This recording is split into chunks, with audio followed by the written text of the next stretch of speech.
नमस्कार, मैं दर्शन शर्मा आप सभी का स्वागत करती हूँ एसीएम टीवी इंडिया पर। हम लेकर आए हैं देश में आम आदमी पार्टी से जुड़ी वो खबरें जिसका असर राजनीति से आम जनता तक साफ दिखाई दे रहा है। तो बने रहिए अंत तक हमारे साथ। आज का एपिसोड है 1095 और आज की तारीख है 29 जुलाई 2026 और आप सभी को गुरु पूर्णिमा की हार्दिक शुभकामनाएं। सभी देशवासियों के पर गुरु पूर्णिमा के शुभ अवसर पे हार्दिक बधाई। चलिए पहले चलते हैं बिहार की ओर, सुनते हैं मनीष शाह से जी से बिहार की न्यूज। जी मनीष सर, आप स्टार्ट करें। एकेएन टीवी के सभी दर्शकों को मेरा नमस्कार है। मैं मनीष झा बिहार से। सावन का महीना आरंभ होते ही बिहार की फिजा बोल बम के जय घोषों से गूंज उठती है। पूरा प्रदेश शिवमय हो जाता है। 1 करोड़ से अधिक शिव भक्त कांवर लेकर बाबा भोलेनाथ को जल अर्पित करने के लिए देवघर समेत राज्य के प्रमुख शिव धामों की ओर रवाना होते हैं। कई प्रमुख सड़कों पर रफ्तार थम जाती है। शनिवार, रविवार और सोमवार को कई प्रमुख मार्गों पर सामान्य वाहनों का आवागमन बाधित हो जाता है। सावन मास में धार्मिक पर्यटन और व्यापार को भी जबरदस्त बढ़ावा मिलता है और हजारों करोड़ की आर्थिक गतिविधियां होती हैं। अनुमानतः लगभग 3000 करोड़ रुपए का व्यापार यह श्रावण मास प्रदान करता है। आप सब पे भगवान भोलेनाथ की कृपा सदैव बनी रहे। पलायन, बेरोजगारी झेल रहे बिहार में विकसित उद्योगों का सख्त अभाव है। बिहार की शान रहे चीनी मिलों का स्क्रैप तक नीलाम हो चुका है। अशोक पेपर मिल वर्षों से जीर्णोद्धार की आस लगाए बैठा है। सिर्फ आश्वासन और सरकारी जुमलेबाजी बिहार में उद्योग विकास पर मंडराती रही है। वैसे फिर से कुछ निवेशक सूबे की चीनी मिलों को चलाने में रुचि ले रहे हैं। कई जिलों हेतु निवेश के प्रस्ताव भी आए हैं, जिनमें नवादा के वारसलीगंज, सारण, सिवान, मोतीपुर, पूर्णिया एवं पश्चिम चंपारण शामिल है। मधुबनी स्थित रैयाम चीनी मिल एक इतिहास बनने के कगार पर है। अब देखते हैं कि कैसे निवेशक किस तरह से कौन सा क्रियान्वयन कर पाते हैं। बिहार की बेहाल शिक्षा व्यवस्था के बीच राजगीर के पीएम, क्षमा कीजिएगा, बिहार की बेहाल शिक्षा व्यवस्था के बीच राजगीर के पीएम श्री जवाहर नवोदय विद्यालय के 9वीं, 10वीं एवं 11वीं कक्षा के छात्रों ने सोमवार रात स्कूल परिसर में जमकर बवाल किया। कई वाहन क्षतिग्रस्त कर दिए गए एवं तोड़ फोड़ की गई। उग्र छात्रों ने नाश्ता, खाना तथा कक्षा भी बहिष्कार किया। बिहार सरकार ने 27 जुलाई की देर शाम नीट प्रदर्शनकारियों पर दर्ज मुकदमे वापस लेने की घोषणा की थी, लेकिन घोषणा के अगले दिन मंगलवार दोपहर 3 बजे तक गिरफ्तार प्रदर्शनकारियों की रिहाई नहीं हो सकी थी, जिसके बाद बिहार राज्य के महाधिवक्ता SD संजय ने सभी जिलाधिकारी और पब्लिक प्रोसिक्यूटर से छात्रों पर दर्ज मुकदमे को वापस लेने का निर्देश दिया है।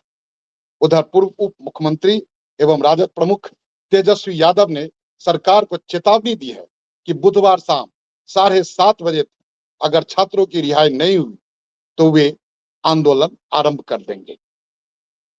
बिहार से फिलहाल इतना ही। आप सभी साथियों का बहुत बहुत धन्यवाद। जय हिंद, जय अरविंद। धन्यवाद मनीष सर। कुछ न्यूज बिहार से दिग्विजय सर से ले लेते हैं। जी दिग्विजय सर, आप स्टार्ट। सर अपना माइक अनम्यूट कर लीजिए। एकेएन टीवी के सभी दर्शकों को नमस्कार। बिहार की तमाम बड़ी खबरों के इस खास बुलेटिन में आपका स्वागत है। मैं हूं आपके साथ आपका दिग्विजय राय। बिहार में आज का दिन बेहद हलचल भरा रहने वाला है। एक तरफ जहां करीब 6 लाख शिक्षकों की किस्मत का फैसला आज से शुरू होने जा रहा है, वहीं दूसरी तरफ आज शाम 5 बजे मुख्यमंत्री की अध्यक्षता में एक बहुत बड़ी कैबिनेट मीटिंग होने वाली है। शुरुआत करते हैं आज की सबसे बड़ी खबर से, जो सीधे बिहार के शिक्षा जगत से आ रही है। बिहार के करीब 6 लाख सरकारी शिक्षकों का इंतजार अब खत्म हो गया है। जी हाँ, आज से ट्रांसफर और पोस्टिंग के लिए ऑनलाइन आवेदन का पोर्टल खुलने जा रहा है। सरकार के इस कदम से उन शिक्षकों को बड़ी राहत मिलेगी जो लंबे समय से अपने गृह जिले या मनपसंद जगह पर जाने का इंतजार कर रहे थे। इस बार की सबसे खास बात यह है कि तीसरे चरण यानी TRE-3 के शिक्षकों को भी इसमें मौका दिया गया है। इससे करीब 51,389 से अधिक शिक्षकों को सीधा फायदा मिलने वाला है। अब बढ़ते हैं सत्ता के गलियारे की ओर। आज शाम ठीक 5 बजे मुख्य सचिवालय के मंत्रिमंडल कक्ष में बिहार कैबिनेट की एक बेहद महत्वपूर्ण बैठक होने जा रही है। मुख्यमंत्री की अगुवाई में होने वाली इस बैठक में पूरे राज्य की नजरें टिकी हुई हैं। बात करें राजनीति की तो बांकीपुर विधानसभा उपचुनाव के लिए चल रहा धुआंधार प्रचार अब थम चुका है। अब बारी जनता जनार्दन की है। दूसरी तरफ पिछले दिनों हुए छात्र आंदोलनों और उन पर हुई पुलिसिया कार्रवाई को लेकर आज राज्य भर में विपक्ष बड़ा विरोध प्रदर्शन करने जा रहा है, तैयारी कर रहा है। युवा जन आंदोलनों को कुचलने के लिए दिल्ली में पैलेट गन का और बिहार में AK-47 का इस्तेमाल सरकार की क्रूरता की पराकाष्ठा को दर्शाता है। लाठी और आंसू गैस के इस्तेमाल से भी कई युवा घायल हुए हैं। आम आदमी पार्टी संसद में गृह मंत्री अमित शाह से इस क्रूरता का जवाब मांगेगी। यह बात आम आदमी पार्टी के राज्यसभा सांसद श्री संजय सिंह ने कही है। तो ये थी बिहार की आज की सबसे बड़ी और गर्मा गर्म खबरें। इन खबरों पर आपकी क्या राय है? क्या शिक्षकों की नई ट्रांसफर नीति सही है? हमें नीचे कमेंट बॉक्स में जरूर बताएं। वीडियो को लाइक करें, अपने दोस्तों के साथ शेयर करें और बिहार की हर पल की अपडेट के लिए आपके अपने चैनल AKN TV इंडिया को अभी सब्सक्राइब करें। कल फिर मिलेंगे, तब तक के लिए नमस्कार। Thank you so much Digvijay sir, बहुत अच्छी आपने न्यूज रीड करी है। बिहार से चलते हैं उत्तराखंड, गौरव सर के पास। जी गौरव जी, आप स्टार्ट करें। शुक्रिया मैडम। AKN TV के सारे व्यूअर्स को मेरा नमस्कार। आज की कुछ उत्तराखंड की न्यूज़ ये हैं। आम आदमी पार्टी उत्तराखंड ने अयोध्या श्री राम मंदिर और बद्रीनाथ धाम में जो भी चंदा चोरी हुई है उसके खिलाफ प्रदेश व्यापी अभियान का शुरुआत कर दी है। ऋषिकेश और खटीमा विधानसभा क्षेत्रों में इसके लिए सुंदर पाठ का आयोजन किया गया और सभी को उसमें शामिल होने के लिए कहा गया है। देहरादून में एक पुल क्षतिग्रस्त होने पर आम आदमी पार्टी ने धामी सरकार पर सवाल उठाए हैं। इसमें हमारे प्रदेश अध्यक्ष उमा सिसोदिया ने आरोप लगाया कि करोड़ों रुपए की लागत से, जो कि 16 करोड़ रुपए है, ये पुल पिछले साल की जो पुराना पुल था सितंबर 2025 उसके टूटने पे बनाया गया था। मार्च 2026 में बना वो जुलाई 2026 में, और 16 दिनों के अंदर ही वो पुल फिर टूट गया। अब नया पुल फिर बनेगा, उस पर ही 20 करोड़ का खर्चा होने की संभावना है। हल्द्वानी में आयोजित प्रेस कॉन्फ्रेंस में आपके उत्तराखंड कार्यकारी प्रदेश अध्यक्ष उमा सिसोदिया ने ये कहा है कि 2027 में आम आदमी पार्टी उत्तराखंड में की सारी 70 सीटों पर चुनाव लड़ने जा रही है। गंगा का लेवल ऋषिकेश में रिकॉर्ड स्तर पर पहुंच चुका है। ये एक बहुत बड़ी चिंता का विषय है। NDMA अलर्ट जारी कर चुका है।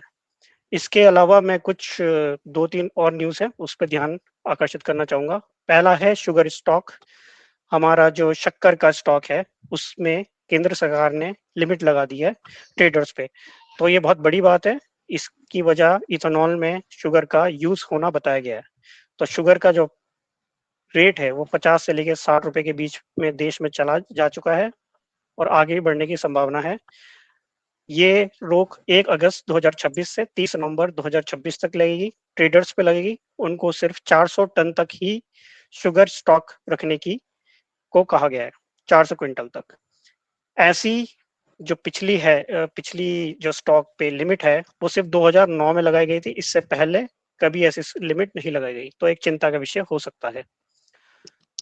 दूसरा एक बहुत बड़ी न्यूज ये है कि US सीनेट में इंडिया के ऊपर जो 100% सैंक्शन है या टैरिफ है, उसके लिए जो बिल है वो 86% अप्रूवल के साथ सीनेट पे आ चुका है। तो अप्रूवल 86% है, तो उसकी पास होने की भी प्रबल संभावनाएं हैं। हो सकता है उसमें थोड़ी बहुत चेंजेस किए जाएं। आज के लिए यही। Thank you. थैंक यू, बहुत अच्छी न्यूज सुनाई, बहुत अच्छी आपने। दिल्ली की तरफ चलते हैं सीमा जी की तरफ। जी सीमा। थैंक यू दर्शन जी। मैं हूँ सीमा मणिवाल और स्वागत है आपका एकेएन टीवी में। मैं सुनाऊंगी आपको दिल्ली के न्यूज। सौरभ भारद्वाज जी ने पेलेट गन और नाबालिगों से मारपीट पर उठाए सवाल। आम आदमी पार्टी के दिल्ली प्रदेश अध्यक्ष सौरभ भारद्वाज जी ने जंतर मंतर प्रदर्शन के दौरान कथित तौर पर पेलेट गन के इस्तेमाल पर सवाल उठाते हुए इसके आदेश देने वाले अधिकारी की निष्पक्ष जांच की मांग की है। इसके साथ ही उन्होंने न्यू दिल्ली डीएसपी को लिखित शिकायत सौंपकर आरोप लगाया कि प्रदर्शन से लौट रहे 2 16 वर्षीय नाबालिगों पर हमला कर सांप्रदायिक तनाव फैलाने का प्रयास किया गया। उन्होंने चेतावनी दी है कि यदि पुलिस प्रशासन दोषियों पर त्वरित कानूनी कार्रवाई नहीं करता है तो पार्टी अदालत का रुख रखेगी। दिल्ली के प्राइवेट स्कूलों में जंतर मंतर विरोध प्रदर्शन पर बच्चों की काउंसलिंग का दावा। सौरभ भारद्वाज जी ने आरोप लगाया है कि दिल्ली के निजी स्कूलों में यानी कि प्राइवेट स्कूलों में शिक्षकों और काउंसलर्स को निर्देश दिए गए हैं कि वे छोटे बच्चे यानी कि जेन अल्फा को जंतर मंतर पर हुए विरोध प्रदर्शनों के खिलाफ समझाएं। उनके अनुसार बच्चों को यह बताने के लिए कहा जा रहा है कि युवाओं यानी कि जेनजी द्वारा किया गया विरोध प्रदर्शन देश के खिलाफ था और इसका मुख्य मकसद प्रधानमंत्री नरेंद्र मोदी को पद से हटाना था। उन्होंने यह भी दावा किया कि बच्चों को भविष्य में ऐसे किसी भी विरोध प्रदर्शन में भाग न लेने की सलाह दी जा रही है। दिल्ली एनसीआर में बजरंग दल का हंगामा, कॉकरोच मूवमेंट से जुड़े युवाओं से मारपीट। दिल्ली और नोएडा में पड़ोसी राज्यों से आए बजरंग दल के कार्यकर्ताओं द्वारा हंगामा करने की खबर है। सोशल मीडिया पर चल रही जानकारी के अनुसार कार्यकर्ता सड़कों पर उतरकर कॉकरोच मूवमेंट से जुड़े युवाओं की पहचान कर उनके साथ मारपीट कर रहे हैं। आरोप है कि इस दौरान पुलिस मूक दर्शक बनी हुई है। घटना से इलाके में तनाव व्याप्त है और सोशल मीडिया पर पुलिस की भूमिका पर सवाल उठ रहे हैं। इस विरोध प्रदर्शन से जुड़े घटनाक्रम को देखने के लिए ओके, धन्यवाद। दिल्ली से इतना ही। अब चलते हैं दर्शन जी के पास। चलिए जानते हैं देश की कुछ खास खबरें। आम आदमी पार्टी के राष्ट्रीय संयोजक अरविंद केजरीवाल जी ने वलसाड में आई भीषण बाढ़ पर दुख जताते हुए मृतकों के परिजनों को 1 करोड़ मुआवजा देने की मांग की है। उन्होंने कहा है कि किसानों और व्यापारियों को भी भारी नुकसान हुआ है तथा सरकार राहत कार्यों में नाकाम रही है। बिहार में छात्रों पर कथित फायरिंग को लेकर भी उन्होंने केंद्र सरकार से सवाल पूछते हुए कहा है कि छात्रों के साथ आतंकवादियों जैसा व्यवहार नहीं होना चाहिए। पंजाब के मुख्यमंत्री भगवंत मान जी ने पटियाला में आयोजित एक शाम भगवान शिव के नाम कार्यक्रम में शामिल हुए और पंजाब की सुख समृद्धि की कामना की। दिल्ली में संसद परिसर में उन्होंने कहा कि राजनीतिक मतभेद हो सकते हैं लेकिन दिलों में दूरियां नहीं होनी चाहिए। पंजाब सरकार ने सिंचाई परियोजना, शिक्षा, रोजगार और कर्मचारी हितों से जुड़े कई फैसलों की जानकारी दी। सरकार का दावा है कि अब तक 68,228 सरकारी नौकरियां दी जा चुकी हैं। आम आदमी पार्टी के राज्यसभा सांसद संजय सिंह जी ने केंद्र सरकार पर लोकतांत्रिक संस्थाओं के दुरुपयोग, छात्रों पर कथित बल प्रयोग और नीट पेपर लीक मामले में लापरवाही के आरोप लगाए हैं। उन्होंने कहा है कि युवाओं की आवाज को दबाया नहीं जा सकता। सरकार को संसद में जवाब देना चाहिए। उत्तर प्रदेश में आम आदमी पार्टी ने कानून व्यवस्था, स्वास्थ्य, शिक्षा और बुनियादी ढांचे को लेकर योगी सरकार पर निशाना साधा है। लखनऊ की आपराधिक घटना, कानपुर लखनऊ एक्सप्रेस वे धंसने, वाराणसी में स्वास्थ्य सेवाओं और नोएडा गाजियाबाद में जल भराव को लेकर सरकार से जवाब मांगा जा रहा है। दिल्ली में बारिश के बाद जल भराव और ट्रैफिक जाम को लेकर आम आदमी पार्टी ने भाजपा सरकार पर निशाना साधा है। पार्टी ने पेपर लीक प्रदर्शन के दौरान छात्रों को धमकाने और कथित पैलेट गन इस्तेमाल की जांच की मांग की है। साथ ही स्वास्थ्य विभाग से जुड़े कुछ कथित 650 करोड़ घोटाले की फाइलें गायब होने पर भी सवाल उठाए गए हैं।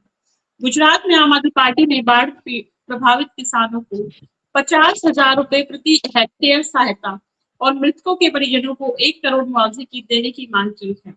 पार्टी ने संगठन में नई नियुक्तियों की घोषणा भी की है और पिछले 10 वर्षों में 34 पेपर लीक होने का आरोप लगाते हुए पारदर्शी भर्ती व्यवस्था की मांग भी की है।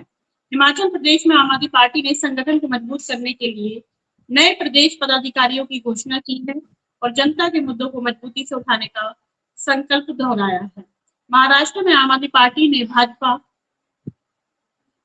पर पेपर लीक और भर्ती परीक्षाओं में अनियमितताओं को लेकर हमला बोला है। पार्टी ने पंजाब की पारदर्शिता भर्ती प्रक्रिया का उल्लेख करते हुए कहा है कि अन्य राज्यों के लिए उदाहरण बन गया है पंजाब। पुणे में समाजवादी पार्टी के नेता डॉक्टर कुमार सप्तऋषि को श्रद्धांजलि भी दी गई। उड़ीसा में आम आदमी पार्टी ने सरकारी स्कूलों को बंद करने की नीति का विरोध करते हुए भाजपा सरकार पर शिक्षा व्यवस्था कमजोर करने का आरोप लगाया है और बेहतर सरकारी शिक्षा की मांग की है। तो ये थी देश में आम आदमी पार्टी से जुड़ी कुछ खास और अहम खबरें। कल फिर हाजिर होंगे नई खबरों के साथ। तब तक के लिए नमस्कार, जय हिंद, जय भारत।